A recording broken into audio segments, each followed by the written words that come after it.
Tipperary want to the word melee properly defined in Rule 7.2b Category 3. Earlier today we passed the motion 13 as a result of this motion being put in, which added a new part to 7.2b Category 3, allowing for a situation where a player gets involved with an opposing team official. We already have minimum striking by players in the same rule. So at what stage do these infractions become a melee if the situation arises?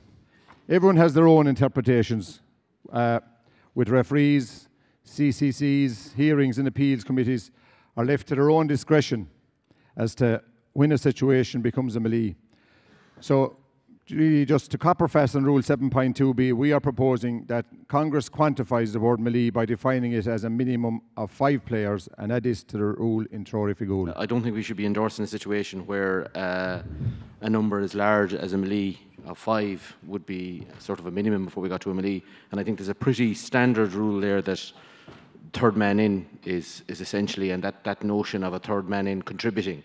And I think we've seen some ugly scenes down in our own neck of the woods. So I don't think we should be certainly going to a number of 5 before we start to get serious about people contributing to melee. So I think 5 is a very large number, be they players or sideline people or whatever. Yeah, I have a couple of concerns about this, and we're defining a number of 5, but there's a couple of other factors that are not being defined.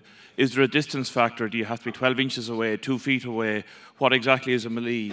Is there a time factor? You know, do we wait 10 seconds to let a melee develop before we start counting the number of people in it? You know, it's all well and good defining one variable, but I think, you know, in my opinion, a melee, it's a sniff test thing. You know it when you see it. You know, and finally, you know, we have a lot of associations these days. I think something like this really should get input from referees, because ultimately they're the people who are going to have to try and understand and enforce something if we start defining various parameters around something like this.